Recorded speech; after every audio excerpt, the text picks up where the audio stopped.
ಶಾಂತಿ. ಮಧುರಾತಿ ಮಧುರ ಶಿವ ಪರಮಾತ್ಮ ತಂದೆಯ ಮಧುರ ಮಹಾವಾಕ್ಯವನ್ನು ಕೇಳೋಣ. ಇಂದಿನ ಮುರಳಿಯ ದಿನಾಂಕವಾಗಿದೆ 12/3/2026. ಪ್ರಾತಃ ಮುರಳಿ ಬಾಪ್ತಾದ ಮಧುಬನ್. ಮಧುರ ಮಕ್ಕಳೇ, ಈ ವಿದ್ಯೆಯು ಆದಾಯದ ಮೂಲವಾಗಿದೆ. ಇದರಿಂದ ನೀವು ಮನುಷ್ಯರಿಂದ ದೇವತೆಗಳಾಗುತ್ತೀರಿ. 21 ಜನ್ಮಗಳಿಗಾಗಿ ಸತ್ಯ ಸಂಪಾದನೆಯಾಗುತ್ತದೆ. ಪ್ರಶ್ನೆಯಾಗಿದೆ, ತಂದೆಯು ಯಾವ ಮಧುರಾತಿ ಮಧುರ ಮಾತುಗಳನ್ನು ತಿಳಿಸುತ್ತಾರೆಯೋ ಅವು ಯಾವಾಗ ಧಾರಣೆಯಾಗುತ್ತವೆ? ಉತ್ತರ: ಯಾವಾಗ ಬುದ್ಧಿಯ ಮೇಲೆ ಪರಮತ ಹಾಗೂ ಮನಮತದ ಪ್ರಭಾವ ಆಗುವುದಿಲ್ಲವೋ, ಯಾವ ಮಕ್ಕಳು ಹೇಳಿಕೆ ಕೇಳಿಕೆ ಮಾತುಗಳಲ್ಲಿ ನಡೆಯುತ್ತಾರೆಯೋ ಅವರ ಬುದ್ಧಿಯಲ್ಲಿ ತಂದೆಯ ಮಧುರ ಮಾತುಗಳು ಧಾರಣೆಯಾಗಲು ಸಾಧ್ಯವಿಲ್ಲ. ಜ್ಞಾನದ ಮಾತುಗಳನ್ನು ಬಿಟ್ಟು ಬೇರೇನಾದರೂ ತಿಳಿಸುತ್ತಾರೆಂದರೆ ಅವರು ಶತ್ರುಗಳು ಇದ್ದಂತೆ. ಸುಳ್ಳು ಮಾತುಗಳನ್ನು ತಿಳಿಸುವವರು ಅನೇಕರಿದ್ದಾರೆ. ಆದ್ದರಿಂದ ಕೆಟ್ಟದ್ದನ್ನು ಕೇಳಬೇಡಿ, ಕೆಟ್ಟದ್ದನ್ನು ನೋಡಬೇಡಿ. ಮನುಷ್ಯರಿಂದ ದೇವತೆಗಳಾಗಲು ಒಬ್ಬ ತಂದೆಯ ಶ್ರೀಮತದನುಸಾರವೇ ನಡೆಯಬೇಕಾಗಿದೆ. ಗೀತೆಯಾಗಿದೆ. ನಮ್ಮ ತೀರ್ಥಸ್ಥಾನವು ಭಿನ್ನವಾಗಿದೆ. ಓಂ ಶಾಂತಿ. ಈ ಗೀತೆಯಲ್ಲಿ ಹೇಗೆ ತಮ್ಮ ಮಹಿಮೆ ಮಾಡಿಕೊಳ್ಳುತ್ತಾರೆ? ವಾಸ್ತವದಲ್ಲಿ ತನ್ನ ಮಹಿಮೆ ಮಾಡಿಕೊಳ್ಳುವುದಿಲ್ಲ. ಇವೆಲ್ಲವೂ ತಿಳಿದುಕೊಳ್ಳುವ ಮಾತುಗಳಾಗಿವೆ. ಯಾವ ಭಾರತವಾಸಿಗಳು ಬಹಳ ಬುದ್ಧಿವಂತರಾಗಿದ್ದರೋ ಅವರೇ ಈಗ ಬುದ್ಧಿಹೀನರಾಗಿದ್ದಾರೆ. ಅಂದ ಮೇಲೆ ಈಗ ಬುದ್ಧಿವಂತರು ಯಾರೆಂದು ಪ್ರಶ್ನೆ ಉದ್ಭವಿಸುತ್ತದೆ. ಇದನ್ನು ಎಲ್ಲಿಯೂ ಬರೆದಿಲ್ಲ. ನೀವು ಗುಪ್ತವಾಗಿದ್ದೀರಿ. ಎಷ್ಟೊಂದು ಅದ್ಭುತ ಮಾತುಗಳಾಗಿವೆ. ಒಂದಂತೂ ತಂದೆಯು ತಿಳಿಸುತ್ತಾರೆ, ನನ್ನ ಮೂಲಕವೇ ನನ್ನನ್ನು ಮಕ್ಕಳು ಅರಿತುಕೊಳ್ಳಬಹುದಾಗಿದೆ. ಮತ್ತೆ ನನ್ನ ಮೂಲಕ ಎಲ್ಲವನ್ನೂ ಅರಿತುಕೊಳ್ಳುತ್ತಾರೆ. ಸೃಷ್ಟಿಯ ಆದಿ ಮಧ್ಯ ಅಂತ್ಯದ ಯಾವ ಆಟವಿದೆಯೋ ಅದನ್ನು ತಿಳಿದುಕೊಳ್ಳುತ್ತಾರೆ. ಇದನ್ನು ಮತ್ಯಾರೂ ತಿಳಿದುಕೊಂಡಿಲ್ಲ. ಮತ್ತು ಮುಖ್ಯವಾಗಿ ಒಂದು ತಪ್ಪನ್ನು ಮಾಡಿದ್ದಾರೆ. ನಿರಾಕಾರ ಪರಮಪಿತ ಪರಮಾತ್ಮ ಶಿವನ ಬದಲು ಕೃಷ್ಣನ ಹೆಸರನ್ನು ಹಾಕಿಬಿಟ್ಟಿದ್ದಾರೆ. ಮೊದಲ ನಂಬರಿನ ಶಾಸ್ತ್ರ ಯಾವುದಕ್ಕೆ ಶ್ರೀಮದ್ ಭಗವದ್ಗೀತೆ ಎಂದು ಹೇಳುವರೋ ಅದೇ ತಪ್ಪಾಗಿ ಬಿಟ್ಟಿದೆ. ಆದ್ದರಿಂದ ಮೊಟ್ಟ ಮೊದಲು ಸಿದ್ಧ ಮಾಡಬೇಕಾಗಿದೆ. ಭಗವಂತನು ಒಬ್ಬರೇ ಆಗಿದ್ದಾರೆ ಅಂದ ಮೇಲೆ ಕೇಳಿರಿ, ಗೀತೆಯ ಭಗವಂತ ಯಾರು? ಭಾರತದ ಆದಿ ಸನಾತನ ದೇವಿ ದೇವತಾ ಧರ್ಮವಾಗಿದೆ. ಒಂದು ವೇಳೆ ಹೊಸ ಧರ್ಮವೆಂದು ಹೇಳುವುದಾದರೆ ಬ್ರಾಹ್ಮಣ ಧರ್ಮವೆಂದೇ ಹೇಳಬಹುದು. ಮೊದಲು ಶಿಕೆಗೆ ಸಮಾನ ಬ್ರಾಹ್ಮಣರಾಗಿದ್ದಾರೆ, ನಂತರ ದೇವತೆಗಳು. ಬ್ರಾಹ್ಮಣ ಧರ್ಮವು ಸರ್ವಶ್ರೇಷ್ಠವಾಗಿದೆ. ಯಾವ ಬ್ರಾಹ್ಮಣರನ್ನು ಬ್ರಹ್ಮರವರ ಮೂಲಕ ಪರಮಪಿತ ಪರಮಾತ್ಮನೇ ರಚಿಸುತ್ತಾರೆ. ಮತ್ತೆ ಅದೇ ಬ್ರಾಹ್ಮಣರು ನಂತರ ದೇವತೆಗಳಾಗುತ್ತಾರೆ. ಮುಖ್ಯ ಮಾತೇನೆಂದರೆ ಭಗವಂತನು ಎಲ್ಲರ ತಂದೆಯಾಗಿದ್ದಾರೆ, ಹೊಸ ಪ್ರಪಂಚದ ರಚಯಿತನಾಗಿದ್ದಾರೆ. ಅಂದ ಮೇಲೆ ಅವಶ್ಯವಾಗಿ ಹೊಸ ಪ್ರಪಂಚವನ್ನೇ ರಚಿಸುತ್ತಾರಲ್ಲವೇ? ಹೊಸ ಪ್ರಪಂಚದಲ್ಲಿ ಹೊಸ ಭಾರತವಿರುತ್ತದೆ. ಭಾರತದಲ್ಲಿಯೇ ಅವತರಿಸಿದ್ದಾರೆ. ಭಾರತವನ್ನೇ ಬ್ರಹ್ಮರವರ ಮೂಲಕ ಸ್ವರ್ಗವನ್ನಾಗಿ ಮಾಡುತ್ತಿದ್ದಾರೆ. ನಿಮ್ಮನ್ನು ತನ್ನವರನ್ನಾಗಿ ಮಾಡಿಕೊಂಡು ಮನುಷ್ಯರಿಂದ ದೇವತೆಗಳನ್ನಾಗಿ ಮಾಡಲು ಓದಿಸುತ್ತಾರೆ. ಮೊದಲು ನೀವು ಶೂದ್ರ ವರ್ಣದವರಾಗಿದ್ದೀರಿ, ನಂತರ ಬ್ರಾಹ್ಮಣ ವರ್ಣದಲ್ಲಿ, ಅನಂತರ ದೈವಿ ವರ್ಣದಲ್ಲಿ ಬಂದಿರಿ. ಕೊನೆಯಲ್ಲಿ ವೃದ್ಧಿಯಾಗುತ್ತಿರುತ್ತದೆ. ಒಂದು ಧರ್ಮದಿಂದ ಅನೇಕ ಧರ್ಮಗಳಾಗಿ ಬಿಡುತ್ತವೆ. ಎಲ್ಲ ಧರ್ಮಗಳ ರೆಂಬೆ ಕೊಂಬೆಗಳು ಬಂದು ಬಿಡುತ್ತವೆ. ಪ್ರತಿಯೊಂದು ಧರ್ಮದಿಂದ ಅನೇಕ ಶಾಖೆಗಳು ಹೊರಡುತ್ತವೆ. 3 ಧರ್ಮಗಳು ಸ್ಥಾಪನೆಯಾಗುತ್ತವೆಯಲ್ಲವೇ? ಇದು ಮುಖ್ಯವಾಗಿದೆ. ಪ್ರತಿಯೊಂದು ಧರ್ಮದಿಂದ ತನ್ನದೇ ಶಾಖೆಗಳು ಹೊರಡುತ್ತವೆ. ಮುಖ್ಯ ತಳಪಾಯವು ಒಂದು ಆಗಿದೆ. ಮತ್ತೆ ಅದರಿಂದ ಮುಖ್ಯ 3 ಶಾಖೆಗಳಿವೆ. ಬುಡವು ಆದಿ ಸನಾತನ ದೇವಿ ದೇವತಾ ಧರ್ಮವಾಗಿದೆ. ಯಾರು ಈಗ ರಾಜಯೋಗವನ್ನು ಕಲಿಯುತ್ತಿದ್ದೀರಿ. ದಿಲ್ವಾಡ ಮಂದಿರವು ಬಹಳ ಚೆನ್ನಾಗಿ ಮಾಡಲ್ಪಟ್ಟಿದೆ. ಅದರಲ್ಲಿ ಎಲ್ಲವನ್ನೂ ತಿಳಿಸಬೇಕಾಗಿದೆ. ಮಕ್ಕಳು ಇಲ್ಲಿ ಕುಳಿತಿದ್ದೀರಿ. ಕಲ್ಪದ ಮೊದಲು ಸಹ ನೀವು ರಾಜಯೋಗದ ತಪಸ್ಸು ಮಾಡಿದ್ದೀರಿ. ಹೇಗೆ ಕ್ರಿಸ್ತನ ನೆನಪಾರ್ಥವು ಕ್ರಿಶ್ಚಿಯನ್ ದೇಶದಲ್ಲಿದೆ, ಹಾಗೆಯೇ ನೀವು ಮಕ್ಕಳು ಇಲ್ಲಿ ತಪಸ್ಸು ಮಾಡಿದ್ದೀರಿ. ಆದ್ದರಿಂದ ನಿಮ್ಮ ನೆನಪಾರ್ಥವು ಇಲ್ಲಿಯೇ ಇದೆ. ಬಹಳ ಸಹಜವಾಗಿದೆ. ಆದರೆ ಯಾರೂ ತಿಳಿದುಕೊಂಡಿಲ್ಲ. ಇದೆಲ್ಲವೂ ಕಲ್ಪನೆಯಾಗಿದೆ. ಯಾರು ಹೇಗಾದರೂ ಕಲ್ಪನೆ ಮಾಡಿಕೊಳ್ಳಬಹುದೆಂದು ಸನ್ಯಾಸಿಗಳು ಹೇಳಿಬಿಡುತ್ತಾರೆ. ನಿಮಗೂ ಸಹ ಹೇಳುತ್ತಾರೆ, ನಿಮ್ಮ ಚಿತ್ರಗಳೆಲ್ಲವೂ ಕಲ್ಪನೆಯಿಂದ ಮಾಡಿಸಿದ್ದೀರಿ ಎಂದು. ಎಲ್ಲಿಯವರೆಗೆ ತಂದೆಯನ್ನು ಅರಿತುಕೊಳ್ಳುವುದಿಲ್ಲವೋ ಅಲ್ಲಿಯವರೆಗೆ ಕಲ್ಪನೆ ಎಂದೇ ತಿಳಿದುಕೊಳ್ಳುತ್ತಾರೆ. ಜ್ಞಾನಪೂರ್ಣನು ತಂದೆಯೇ ಅಲ್ಲವೇ? ಆದ್ದರಿಂದ ಮುಖ್ಯವಾಗಿ ತಂದೆಯ ಪರಿಚಯ ಕೊಡಬೇಕಾಗಿದೆ. ಆ ತಂದೆಯು ಸ್ವರ್ಗದ ಆಸ್ತಿಯನ್ನು ಕೊಡುತ್ತಾರೆ. ಕಲ್ಪದ ಹಿಂದೆಯೂ ಕೊಟ್ಟಿದ್ದರು.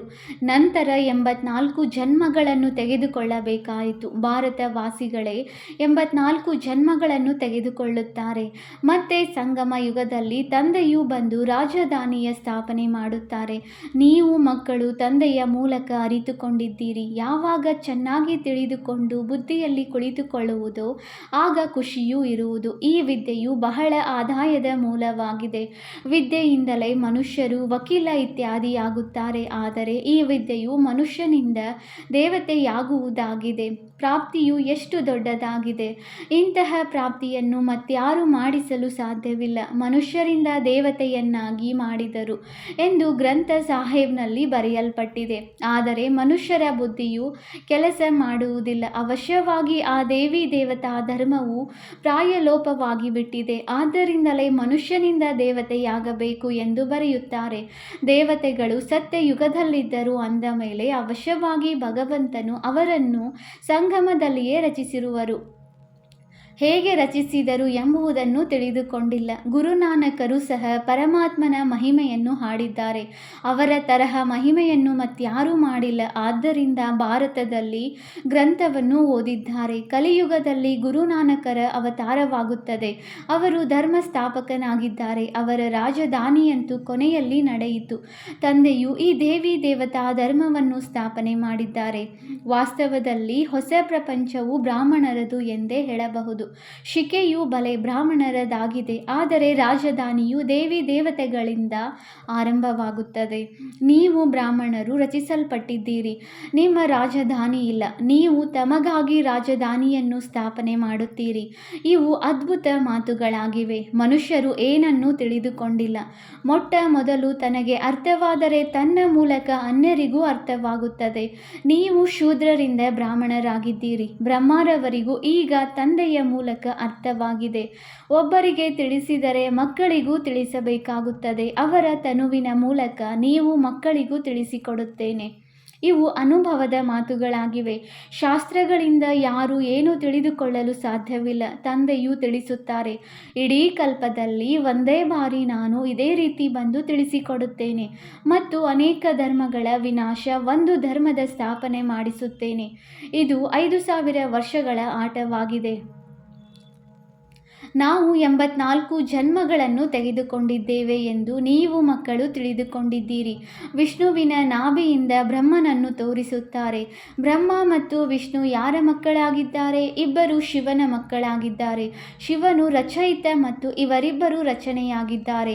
ಈ ಮಾತುಗಳನ್ನು ಯಾರೂ ತಿಳಿದುಕೊಂಡಿಲ್ಲ. ಇದು ಸಂಪೂರ್ಣ ಹೊಸ ಮಾತಾಗಿದೆ. ತಂದೆಯು ತಿಳಿಸುತ್ತಾರೆ, ಇವು ಹೊಸ ಮಾತುಗಳಾಗಿವೆ. ಯಾವುದೇ ಶಾಸ್ತ್ರಗಳಲ್ಲಿ ಈ ಮಾತುಗಳಿಲ್ಲ. ಜ್ಞಾನ ಸಾಗರನು ತಂದೆಯಾಗಿದ್ದಾರೆ. ಅವರೇ ಗೀತೆಯ ಭಗವಂತನಾಗಿದ್ದಾರೆ. ಭಕ್ತಿ ಮಾರ್ಗದಲ್ಲಿ ಶಿವ ಜಯಂತಿಯನ್ನು ಆಚರಿಸುತ್ತಾರೆ. ಸತ್ಯ ತ್ರೇತಾಯುಗದಲ್ಲಿ ಆಚರಿಸುವುದಿಲ್ಲ ಅಂದ ಮೇಲೆ ಅವಶ್ಯವಾಗಿ ಸಂಗಮದಲ್ಲಿಯೇ ಬರುತ್ತಾರೆ. ಈ ಮಾತುಗಳನ್ನು ನೀವು ತಿಳಿದುಕೊಳ್ಳುತ್ತಾ ಅನ್ಯರಿಗೂ ತಿಳಿಸುತ್ತಾ ಇರುತ್ತೀರಿ. ತಿಳಿಸುವಂತಹ ತಂದೆಯ ಮಹಿಮೆಯೇ ಮಕ್ಕಳಿಗೂ ಇರಬೇಕು. ನೀವು ಸಹ ಮಾಸ್ಟರ್ ಜ್ಞಾನ ಆಗಬೇಕಾಗಿದೆ. ಇಲ್ಲಿಯೇ ಪ್ರೇಮ ಸಾಗರ, ಸುಖದ ಸಾಗರರಾಗಬೇಕಾಗಿದೆ. ಯಾರಿಗೂ ದುಃಖವನ್ನು ಕೊಡಬಾರದು. ಬಹಳ ಮಧುರರಾಗಬೇಕಾಗಿದೆ. ನೀವು ಬಹಳ ಕಹಿ ಅಂದರೆ ವಿಷದ ಸಮಾನರಿದ್ದವರು ಈಗ ನಿರ್ವಿಕಾರಿ ಬ್ರಾಹ್ಮಣರಾಗುತ್ತಿದ್ದೀರಿ. ಈಶ್ವರನ ಸಂತಾನರಾಗುತ್ತಿದ್ದೀರಿ. ವಿಕಾರಿಗಳಿಂದ ನಿರ್ವಿಕಾರಿ ದೇವತೆಗಳಾಗುತ್ತಿದ್ದೀರಿ. ಅರ್ಧಕಲ್ಪ ನೀವು ಆಗುತ್ತಾ ಈಗ ಸಂಪೂರ್ಣ ಜಡಜಡೀಭೂತ ಸ್ಥಿತಿಯನ್ನು ತಲುಪಿದ್ದೀರಿ. ಹೇಗೆ ಸವೆದಿರುವ ಬಟ್ಟೆಗಳನ್ನು ಒಗೆದರೆ ಒಮ್ಮೆಲೆ ಹರಿದು ಹೋಗುತ್ತದೆ, ಇಲ್ಲಿಯೂ ಸಹ ಜ್ಞಾನದ ಒಗೆತವನ್ನು ಒಗೆದಾಗ ಪುಡಿ ಪುಡಿಯಾಗಿ ಬಿಡುತ್ತಾರೆ. ಕೆಲವು ಬಟ್ಟೆಗಳಂತೂ ಇಷ್ಟು ಮೈಲಿಗೆಯಾಗಿದೆ, ಅವನ್ನು ಸ್ವಚ್ಛ ಮಾಡುವುದರಲ್ಲಿ ಬಹಳ ಸಮಯ ಹಿಡಿಸುತ್ತದೆ. ಅಂಥವರಿಗೆ ಅಲ್ಲಿಯೂ ಸಹ ಬಹಳ ಕಡಿಮೆ ಪದವಿ ಸಿಗುತ್ತದೆ. ತಂದೆಯು ಅಗಸನಾಗಿದ್ದಾರೆ. ಜೊತೆಯಲ್ಲಿ ನೀವು ಸಹಯೋಗಿಗಳಾಗಿದ್ದೀರಿ. ಅಗಸರಲ್ಲಿಯೂ ನಂಬರ್ 1 ಇರುತ್ತಾರೆ. ಹಾಗೆಯೇ ಇಲ್ಲಿಯೂ ಇದ್ದಾರೆ. ಅಗಸನು ಬಟ್ಟೆಯನ್ನು ಚೆನ್ನಾಗಿ ಒಗೆಯದಿದ್ದರೆ ಇವನು ಹಜಾಮನಿದ್ದ ಹಾಗೆ ಎಂದು ಹೇಳುವರಲ್ಲವೇ? ಇತ್ತೀಚೆಗೆ ಬಟ್ಟೆ ಚೆನ್ನಾಗಿ ಒಗೆಯುವುದನ್ನು ಕಲಿತಿದ್ದಾರೆ. ಮೊದಲು ಹಳ್ಳಿಗಳಲ್ಲಿ ಬಹಳ ಮೈಲಿಗೆ ಬಟ್ಟೆಗಳನ್ನು ಸ್ವಚ್ಛ ಮಾಡಲಾಗುತ್ತಿತ್ತು. ಈ ಕಲೆಯನ್ನು ಸಹ ಹೊರಗಿನವರಿಂದ ಕಲಿತಿದ್ದಾರೆ. ಹೊರಗಿನವರು ಸ್ವಲ್ಪ ಗೌರವ ಕೊಡುತ್ತಾರೆ, ಹಣದ ಸಹಯೋಗ ನೀಡುತ್ತಾರೆ. ಏಕೆಂದರೆ ಅವರಿಗೆ ತಿಳಿದಿದೆ ಇವರು ಬಹಳ ದೊಡ್ಡ ವಂಶಾವಳಿಯಾಗಿದ್ದಾರೆ. ಈಗ ಕೆಳಗಿಳಿದಿದ್ದಾರೆ. ಕೆಳಗಿಳಿಯುವವರ ಮೇಲೆ ದಯೆ ಬರುತ್ತದೆಯಲ್ಲವೇ? ತಂದೆಯು ತಿಳಿಸುತ್ತಾರೆ, ನಿಮ್ಮನ್ನು ಎಷ್ಟೊಂದು ಧನವಂತರನ್ನಾಗಿ ಮಾಡಿದ್ದೇನು. ಮಾಯೆಯು ಯಾವ ಗತಿ ಮಾಡಿಬಿಟ್ಟಿದೆ. ನೀವೀಗ ತಿಳಿದುಕೊಂಡಿದ್ದೀರಿ. ನಾವು ವಿಜಯಮಾಲೆಯ ಮಣಿಯಾಗಿದ್ದೇವೆ. 84 ಜನ್ಮಗಳನ್ನು ತೆಗೆದುಕೊಂಡು ಯಾವ ಸ್ಥಿತಿಗೆ ಬಂದಿದ್ದೇವೆ. ಆಶ್ಚರ್ಯವಲ್ಲವೇ? ನೀವಿದನ್ನು ತಿಳಿಸಿ. ನೀವು ಭಾರತವಾಸಿಗಳು ಸ್ವರ್ಗವಾಸಿಗಳಾಗಿದ್ದೀರಿ. ಭಾರತವೇ ಸ್ವರ್ಗವಾಗಿತ್ತು. ನಂತರ ಕೆಳಗಿಳಿಯುತ್ತಾ ಇಳಿಯುತ್ತಾ ನರಕವಾಸಿಗಳು ಆಗಬೇಕಾಯಿತು. ಈಗ ತಂದೆಯು ತಿಳಿಸುತ್ತಾರೆ, ಪವಿತ್ರರಾಗಿ ಸ್ವರ್ಗವಾಸಿಗಳಾಗಿ ಮನ್ಮನಾಭವ. ಶಿವ ಭಗವಾನ್ ವಾಚ್. ನನ್ನೊಬ್ಬನನ್ನೇ ನೆನಪು ಮಾಡಿ. ನೆನಪಿನ ಯಾತ್ರೆಯಿಂದ ನಿಮ್ಮ ಎಲ್ಲ ಪಾಪಗಳು ನಷ್ಟವಾಗುತ್ತವೆ. ಕೃಷ್ಣನು ಪಟ್ಟದ ರಾಣಿಯರನ್ನಾಗಿ ಮಾಡಿಕೊಳ್ಳಲು ಓಡಿಸಿಕೊಂಡು ಹೋದನೆಂದು ಶಾಸ್ತ್ರಗಳಲ್ಲಿ ಬರೆದಿದ್ದಾರೆ. ವಾಸ್ತವದಲ್ಲಿ ನೀವೆಲ್ಲರೂ ಓದುತ್ತಿದ್ದೀರಿ, ಪಟ್ಟದ ರಾಣಿಯರು ಆಗುತ್ತಿದ್ದೀರಿ. ಆದರೆ ಮಾತುಗಳನ್ನು ಯಾರೂ ತಿಳಿದುಕೊಂಡಿಲ್ಲ. ಈಗ ತಂದೆಯು ಬಂದು ಮಕ್ಕಳಿಗೆ ತಿಳಿಸಿದ್ದಾರೆ. ನಾನು ಕಲ್ಪಕಲ್ಪವೂ ನಿಮಗೆ ತಿಳಿಸಲು ಬರುತ್ತೇನೆ. ಮೊಟ್ಟ ಮೊದಲು ಭಗವಂತನು ಒಬ್ಬರೇ ಆಗಿದ್ದಾರೆ ಎಂಬುದನ್ನು ಸಿದ್ಧ ಮಾಡಿ ತಿಳಿಸಿ. ನಂತರ ಗೀತೆಯ ಭಗವಂತ ಯಾರು ಎಂಬುದನ್ನು ತಿಳಿಸಿ. ರಾಜಯೋಗವನ್ನು ಯಾರು ಕಲಿಸಿದ್ದಾರೆ? ಭಗವಂತನೇ ಬ್ರಹ್ಮರವರ ಮೂಲಕ ಸ್ಥಾಪನೆ ಮಾಡಿಸುತ್ತಾರೆ ಮತ್ತು ವಿನಾಶ ನಂತರ ಪಾಲನೆ ಮಾಡಿಸುತ್ತಾರೆ. ಈ ಬ್ರಾಹ್ಮಣರೇ ಮತ್ತೆ ದೇವತೆಗಳಾಗುವರು. ಯಾರು ಕಲ್ಪದ ಹಿಂದೆ ತಿಳಿದುಕೊಂಡಿದ್ದರೋ ಅವರಿಗೆ ಈ ಮಾತುಗಳು ಅರ್ಥವಾಗುತ್ತದೆ. ಈ ಸಮಯದವರೆಗೆ ಯಾವ ಕ್ಷಣ ಪ್ರತಿಕ್ಷಣ ಕಳೆಯಿತೋ ಅದೆಲ್ಲವನ್ನು ತಿಳಿದುಕೊಳ್ಳುತ್ತಾರೆ. ಡ್ರಾಮಾದಲ್ಲಿ ನೀವು ಬಹಳ ಪುರುಷಾರ್ಥ ಮಾಡಬೇಕಾಗಿದೆ. ಇದಂತೂ ಮಕ್ಕಳಿಗೆ ತಿಳಿದಿದೆ. ಈಗಿನ್ನೂ ನಮ್ಮ ಸ್ಥಿತಿಯು ಅಲ್ಲಿಯವರೆಗೆ ತಲುಪಿಲ್ಲ. ಸಮಯ ಹಿಡಿಸುತ್ತದೆ. ಕರ್ಮಾತೀತರಾಗಿ ಬಿಟ್ಟರೆ ಮತ್ತೆ ಎಲ್ಲರೂ ನಂಬರ್ 1 ತೇರ್ಗಡೆಯಾಗಿ ಬಿಡುವರು. ಮತ್ತೆ ಯುದ್ಧವು ಆರಂಭವಾಗಿ ಬಿಡುತ್ತಿತ್ತು. ಈಗಿನ್ನೂ ಪರಸ್ಪರ ಕಿರಿಕಿರಿ ನಡೆಯುತ್ತಲೇ ಇರುತ್ತದೆ. ನೀವು ತಿಳಿದುಕೊಂಡಿದ್ದೀರಿ. ಎಲ್ಲಿ ನೋಡಿದರಲ್ಲಿ ಯುದ್ಧಕ್ಕಾಗಿ ತಯಾರು ಮಾಡುತ್ತಿದ್ದಾರೆ. ಇತ್ತ ಕಡೆಯೂ ತಯಾರಿಗಳು ನಡೆಯುತ್ತಿದೆ. ನೀವು ಯಾವುದೆಲ್ಲವನ್ನು ದಿವ್ಯ ದೃಷ್ಟಿಯಿಂದ ನೋಡಿದ್ದೀರೋ ಅದನ್ನು ಮತ್ತೆ ಈ ಕಣ್ಣುಗಳಿಂದ ನೋಡುವಿರಿ. ಯಾವ ವಿನಾಶದ ಸಾಕ್ಷಾತ್ಕಾರ ಮಾಡಿದ್ದೀರೋ ಅದನ್ನು ಈ ಸ್ಥೂಲ ಕಣ್ಣುಗಳಿಂದ ನೋಡುತ್ತೀರಿ. ಸ್ಥಾಪನೆಯ ಸಾಕ್ಷಾತ್ಕಾರವನ್ನು ನೋಡಿದ್ದೀರಿ. ಮತ್ತೆ ಅದನ್ನು ಪ್ರತ್ಯಕ್ಷದಲ್ಲಿ ರಾಜಧಾನಿಯನ್ನು ನೋಡುತ್ತೀರಿ. ನೀವು ಮಕ್ಕಳಿಗಂತೂ ಬಹಳ ಖುಷಿ ಇರಬೇಕು. ಇದಂತೂ ಹಳೆಯ ಶರೀರವಾಗಿದೆ. ಯೋಗದಿಂದ ಆತ್ಮವು ಪವಿತ್ರವಾಗುವುದು. ನಂತರ ಈ ಹಳೆಯ ಶರೀರವನ್ನು ಬಿಡಬೇಕಾಗಿದೆ. 84 ಜನ್ಮಗಳ ಚಕ್ರವು ಪೂರ್ಣವಾಗುತ್ತದೆ. ಆಗ ಎಲ್ಲರಿಗೆ ಹೊಸ ಶರೀರವು ಸಿಗುತ್ತದೆ. ಇವು ಸಹ ತಿಳಿದುಕೊಳ್ಳುವ ಬಹಳ ಸಹಜ ಮಾತುಗಳಾಗಿವೆ. ಇದನ್ನು ತಿಳಿಸಬಹುದು. ಕಲಿಯುಗದ ನಂತರ ಸತ್ಯಯುಗವು ಅವಶ್ಯವಾಗಿ ಆಗುವುದು. ಅನೇಕ ಧರ್ಮಗಳ ವಿನಾಶವೂ ಆಗುವುದು. ನಂತರ ಆದಿ ಸನಾತನ ದೇವಿ ದೇವತಾ ಧರ್ಮದ ಸ್ಥಾಪನಾರ್ಥವಾಗಿ ತಂದೆಯು ಬರಬೇಕಾಗುತ್ತದೆ. ದೇವತೆಗಳಾಗುವುದಕ್ಕಾಗಿ ನೀವೀಗ ಬ್ರಾಹ್ಮಣರಾಗಿದ್ದೀರಿ. ಮತ್ಯಾರೂ ಆಗಲು ಸಾಧ್ಯವಿಲ್ಲ. ನಾವು ಶಿವ ತಂದೆಯ ಮಕ್ಕಳಾಗಿದ್ದೇವೆ. ನಮಗೆ ತಂದೆಯು ಆಸ್ತಿಯನ್ನು ಕೊಡುತ್ತಿದ್ದಾರೆಂದು ನಿಮಗೆ ತಿಳಿದಿದೆ. ಶಿವ ಜಯಂತಿ ಎಂದರೆ ಭಾರತಕ್ಕೆ ಆಸ್ತಿಯು ಸಿಕ್ಕಿತು ಎಂದರ್ಥ. ಶಿವ ತಂದೆಯು ಬಂದು ಏನು ಮಾಡಿದರು? ಇಸ್ಲಾಮಿ ಬೌದ್ಧರು ಮೊದಲಾದವರು ಬಂದು ತಮ್ಮ ಧರ್ಮವನ್ನು ಸ್ಥಾಪನೆ ಮಾಡಿದರು. ಅಂದಾಗ ತಂದೆಯು ಬಂದು ಏನು ಮಾಡಿದರು? ಅವಶ್ಯವಾಗಿ ಸ್ವರ್ಗ ಸ್ಥಾಪನೆ ಮಾಡಿದರು. ಹೇಗೆ ಸ್ಥಾಪನೆ ಮಾಡಿದರು? ಹೇಗೆ ಸ್ಥಾಪನೆಯಾಗುತ್ತದೆ ಎಂಬುದನ್ನು ನೀವೀಗ ತಿಳಿದುಕೊಂಡಿದ್ದೀರಿ. ಮತ್ತೆ ಸತ್ಯಯುಗದಲ್ಲಿ ಇದೆಲ್ಲವನ್ನು ಮರೆತು ಹೋಗುತ್ತೀರಿ. ಈಗ ಇದನ್ನು ತಿಳಿದುಕೊಂಡಿದ್ದೀರಿ. ನಾವೀಗ 21 ಜನ್ಮಗಳ ಆಸ್ತಿಯನ್ನು ತೆಗೆದುಕೊಂಡು ಹೋಗುತ್ತೇವೆ. ಇದು ಡ್ರಾಮಾದಲ್ಲಿ ನಿಗದಿಯಾಗಿದೆ. ಬಲೆ, ಅಲ್ಲಿ ಇವರು ತಂದೆಯಾಗಿದ್ದಾರೆ. ಇವರು ಮಕ್ಕಳಿಗೆ ಆಸ್ತಿಯು ಸಿಗುತ್ತದೆ ಎಂಬುದನ್ನು ತಿಳಿದಿರುತ್ತದೆ. ಆದರೆ ಆ ಪ್ರಾರಬ್ಧವು ಈಗಿನದಾಗಿದೆ. ಸತ್ಯ ಸಂಪಾದನೆ ಮಾಡಿ 21 ಜನ್ಮಗಳಿಗಾಗಿ ನೀವು ಆಸ್ತಿಯನ್ನು ಪಡೆಯುತ್ತಿದ್ದೀರಿ. 84 ಜನ್ಮಗಳಂತೂ ತೆಗೆದುಕೊಳ್ಳಲೇಬೇಕಾಗಿದೆ. ಸತೋ ಪ್ರಧಾನರಿಂದ ಮತ್ತೆ ಸತೋ ರಜೋ ತಮೋದಲ್ಲಿ ಬರುತ್ತೀರಿ. ಇದನ್ನು ಚೆನ್ನಾಗಿ ನೆನಪಿಟ್ಟುಕೊಂಡಾಗ ಖುಷಿಯಲ್ಲಿ ಇರುತ್ತೀರಿ. ತಿಳಿಸುವುದರಲ್ಲಿ ಬಹಳ ಆಗುತ್ತದೆ. ಯಾವಾಗ ತಿಳಿದುಕೊಳ್ಳುವರೋ ಆಗ ಅವರಿಗೆ ಬಹಳ ಖುಷಿಯಾಗುತ್ತದೆ. ಯಾವ ಮಕ್ಕಳು ಚೆನ್ನಾಗಿ ತಿಳಿದುಕೊಳ್ಳುವರೋ ಅವರು ಅನೇಕರಿಗೆ ತಿಳಿಸುತ್ತಾ ಇರುತ್ತಾರೆ. ಮುಳ್ಳುಗಳನ್ನು ಹೂಗಳನ್ನಾಗಿ ಮಾಡುತ್ತಿರುತ್ತಾರೆ. ಇದು ಬೇಹದ್ದಿನ ವಿದ್ಯೆಯಾಗಿದೆ. ಬೇಹದ್ದಿನ ಆಸ್ತಿಯೇ ಸಿಗುತ್ತದೆ ಅಂದ ಮೇಲೆ ಇದರಲ್ಲಿ ತ್ಯಾಗವು ಬೇಹದ್ದಿನದಾಗಿದೆ. ಗೃಹಸ್ಥ ವ್ಯವಹಾರದಲ್ಲಿ ಇರುತ್ತಾ ಇಡೀ ಪ್ರಪಂಚದ ತ್ಯಾಗ ಮಾಡಬೇಕಾಗಿದೆ. ಏಕೆಂದರೆ ನಿಮಗೆ ತಿಳಿದಿದೆ, ಈ ಹಳೆಯ ಪ್ರಪಂಚವೇ ಸಮಾಪ್ತಿಯಾಗುವುದು. ಈಗ ಹೊಸ ಪ್ರಪಂಚದಲ್ಲಿ ಹೋಗಬೇಕಾಗಿದೆ. ಆದ್ದರಿಂದ ಬೇಹದ್ದಿನ ಸನ್ಯಾಸ ಮಾಡಿಸುತ್ತಾರೆ. ಸನ್ಯಾಸಿಗಳದು ಹದ್ದಿನ ಸನ್ಯಾಸವಾಗಿದೆ ಮತ್ತು ಅವರದು ಹಠಯೋಗವಾಗಿದೆ. ಇಲ್ಲಿ ಯಾವುದೇ ಹಠದ ಮಾತಿರುವುದಿಲ್ಲ. ಇದು ವಿದ್ಯೆಯಾಗಿದೆ. ಈ ಪಾಠಶಾಲೆಯಲ್ಲಿ ಮನುಷ್ಯರಿಂದ ದೇವತೆಗಳಾಗಲು ಓದಬೇಕಾಗಿದೆ. ಶಿವ ಭಗವಾನ್ ವಾಚ್: ಕೃಷ್ಣನು ಭಗವಂತನಾಗಲು ಸಾಧ್ಯವಿಲ್ಲ. ಕೃಷ್ಣನು ಹೊಸ ಪ್ರಪಂಚದ ಸ್ಥಾಪನೆ ಮಾಡಲು ಸಾಧ್ಯವಿಲ್ಲ. ಸ್ವರ್ಗದ ರಚಯಿತನೆಂದು ಹೇಳುವುದಿಲ್ಲ.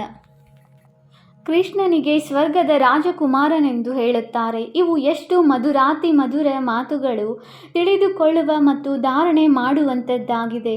ದೈವಿ ಲಕ್ಷಣಗಳು ಇರಬೇಕಾಗಿದೆ ಎಂದು ಹೇಳಿಕೆ ಕೇಳಿಕೆ ಮಾತುಗಳಲ್ಲಿ ತೊಡಗಬಾರದು. ವ್ಯಾಸನು ಬರೆದಿರುವ ಮಾತುಗಳಂತೆ ನಡೆಯುತ್ತಾ ಕೆಟ್ಟ ಗತಿಯೇ ಆಯಿತಲ್ಲವೇ? ಆದ್ದರಿಂದ ಜ್ಞಾನದ ಮಾತುಗಳನ್ನು ಬಿಟ್ಟು ಬೇರೇನಾದರೂ ತಿಳಿಸಿದರೆ ಇವರು ನಮ್ಮ ಶತ್ರುವಾಗಿದ್ದಾರೆ, ದುರ್ಗತಿಯಲ್ಲಿ ಕರೆದುಕೊಂಡು ಹೋಗುತ್ತಾರೆಂದು ತಿಳಿಯಿರಿ. ಎಂದೂ ಸಹ ಪರಮತದಂತೆ ನಡೆಯಬಾರದು. ಮನಮತ ಪರಮತದಂತೆ ನಡೆದರೆ ಅವರು ಸತ್ತರು ಎಂದರ್ಥ. ತಂದೆಯು ತಿಳಿಸುತ್ತಿರುತ್ತಾರೆ, ಸುಳ್ಳು ಮಾತುಗಳಂತೂ ಹೇಳುವವರು ಅನೇಕರಿದ್ದಾರೆ. ನೀವು ಮಕ್ಕಳು ತಂದೆಯಿಂದಲೇ ಕೇಳಬೇಕಾಗಿದೆ. ಕೆಟ್ಟದ್ದನ್ನು ನೋಡಬೇಡಿ, ಕೆಟ್ಟದ್ದನ್ನು ಕೇಳಬೇಡಿ. ತಂದೆಯು ಬಂದಿರುವುದೇ ಮನುಷ್ಯರಿಂದ ದೇವತೆಗಳನ್ನಾಗಿ ಮಾಡಲು. ಅಂದ ಮೇಲೆ ಅವರ ಶ್ರೀಮತದಂತೆ ನಡೆಯಬೇಕಾಗಿದೆ. ಒಳ್ಳೆಯದು. ಮಧುರಾತಿ ಮಧುರ ಅಗಲಿ ಹೋಗಿ ಮರಳಿ ಸಿಕ್ಕಿರುವ ಮಕ್ಕಳ ಪ್ರತಿ ಮಾತಾಪಿತ ಬಾಪ್ದಾದಾರವರ ನೆನಪು, ಪ್ರೀತಿ ಹಾಗೂ ಸುಪ್ರಭಾತ. ಆತ್ಮಿಕ ಮಕ್ಕಳಿಗೆ ಆತ್ಮಿಕ ತಂದೆಯ ನಮಸ್ತೆ. ನಾವು ಆತ್ಮಿಕ ಮಕ್ಕಳಿಂದ ಆತ್ಮಿಕ ತಂದೆಗೆ ನೆನಪು, ಪ್ರೀತಿ ಹಾಗೂ ನಮಸ್ತೆ ನಮಸ್ತೆ ನಮಸ್ತೆ. ಧಾರಣೆಗಾಗಿ ಮುಖ್ಯ ಸಾರ. ಪಾಯಿಂಟ್ ನಂಬರ್ 1, ಇಲ್ಲಿ ತಂದೆಯ ಸಮಾನ ಸುಖದ ಸಾಗರ, ಪ್ರೇಮದ ಸಾಗರರಾಗಬೇಕಾಗಿದೆ. ಸರ್ವ ಗುಣಗಳನ್ನು ಧಾರಣೆ ಮಾಡಿಕೊಳ್ಳಬೇಕಾಗಿದೆ. ಯಾರಿಗೂ ದುಃಖವನ್ನು ಕೊಡಬಾರದು. ಪಾಯಿಂಟ್ ನಂಬರ್ 2, ಹೇಳಿಕೆ ಕೇಳಿಕೆ ಮಾತುಗಳ ಮೇಲೆ ಎಂದೂ ವಿಶ್ವಾಸವನ್ನು ಇಡಬಾರದು. ಪರಮತದಂತೆ ನಡೆಯಬಾರದು. ಕೆಟ್ಟದ್ದನ್ನು ಕೇಳಬೇಡಿ, ಕೆಟ್ಟದ್ದನ್ನು ನೋಡಬೇಡಿ. ವರದಾನ: ನಾನು ಎಂಬ ಹೊರೆಯನ್ನು ಸಮಾಪ್ತಿಗೊಳಿಸಿ ಪ್ರತ್ಯಕ್ಷ ಫಲದ ಅನುಭವ ಮಾಡುವಂತಹ ಬಾಲಕನಿಂದ ಮಾಲೀಕ ಭವ. ಯಾವಾಗ ಯಾವುದೇ ಪ್ರಕಾರದ ನಾನು ಎನ್ನುವುದು ಬರುತ್ತದೆ ಎಂದರೆ ತಲೆಯ ಮೇಲೆ ಹೊರೆಯು ಬಂದು ಬಿಡುತ್ತದೆ. ಆದರೆ ಯಾವಾಗ ತಂದೆ ಅವಕಾಶವನ್ನು ಕೊಡುತ್ತಿದ್ದಾರೆ, ಎಲ್ಲ ಹೊರೆಗಳನ್ನು ನನಗೆ ಕೊಟ್ಟು ಬಿಡಿ, ತಾವು ಕೇವಲ ನರ್ತಿಸಿ ಹಾರುತ್ತೀರಿ, ಸೇವೆಯು ಹೇಗಾಗುತ್ತದೆ, ಭಾಷಣ ಹೇಗೆ ಮಾಡುವುದು, ಇವೆಲ್ಲ ಪ್ರಶ್ನೆಗಳೇಕೆ? ತಾವು ಕೇವಲ ನಿಮಿತ್ತರೆಂದು ತಿಳಿದುಕೊಂಡು ಸಂಬಂಧದ ಶಕ್ತಿ ಗೃಹದೊಂದಿಗೆ ಜೋಡಣೆ ಮಾಡಿ ಕುಳಿತು ಬಿಡಿ.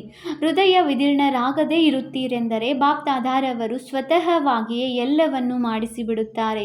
ಬಾಲಕನಿಂದ ಮಾಲೀಕನೆಂದು ತಿಳಿದುಕೊಂಡು ಶ್ರೇಷ್ಠ ಸ್ಥಿತಿಯಲ್ಲಿ ಸ್ಥಿತರಾಗಿ ಇರುತ್ತೀರೆಂದರೆ ಪ್ರತ್ಯಕ್ಷ ಫಲದ ಅನುಭೂತಿಯನ್ನು ಮಾಡುತ್ತಿರುತ್ತೀರಿ. ಸ್ಲೋಗನ್: ಜ್ಞಾನದಾನದ ಜೊತೆಗೆ ಗುಣದಾನ ಮಾಡುತ್ತೀರೆಂದರೆ ಸಫಲತೆಯೂ ಸಿಗುತ್ತಿರುತ್ತದೆ. ಅವ್ಯಕ್ತ ಸೂಚನೆ: ನಿಶ್ಚಯದ ಫೌಂಡೇಶನ್ ತಳಪಾಯವನ್ನು ಬಲಗೊಳಿಸಿ ಸದಾ ನಿರ್ಭಯ ಮತ್ತು ನಿಶ್ಚಿಂತರಾಗಿರಿ. ಎಂತಹದೇ ಕಠಿಣ ಪರಿಸ್ಥಿತಿ ಇರಲಿ, ಆದರೆ ಆಟವೆಂದು ತಿಳಿಯುವುದರಿಂದ ಕಠಿಣ ಸಮಸ್ಯೆಯು ಹಗುರವಾಗಿ ಬಿಡುತ್ತದೆ. ಕೆಲ ಮಕ್ಕಳಲ್ಲಿ ಸಾಹಸವಿದೆ. ಅದಕ್ಕೆ ಯಾವುದೇ ಮಾತು ಬಂದರೆ ಹೇಳುತ್ತಾರೆ, ಮಾಡುವೆವು, ಯೋಚಿಸುವೆವು, ಸಾಹಸವಿದೆ, ಆದರೆ ನಂಬಿಕೆ ಇಲ್ಲ. ನಂಬಿಗಸ್ತರ ಮಾತು ಹೀಗಿರುವುದಿಲ್ಲ. ನಂಬಿಗಸ್ತನ ಅರ್ಥವೇ ಆಗಿದೆ ಮನ, ವಚನ, ಕರ್ಮ ಪ್ರತಿ ಮಾತಿನಲ್ಲಿ ನಿಶ್ಚಯ ಬುದ್ಧಿ. ಅವರ ಮುಖದಿಂದ ಎಂದೂ ಧೈರ್ಯವಿಲ್ಲದವರನ್ನಾಗಿ ಮಾಡುವಂತಹ ಶಬ್ದವು ಬರಲು ಸಾಧ್ಯವಿಲ್ಲ. ಓಂ ಶಾಂತಿ.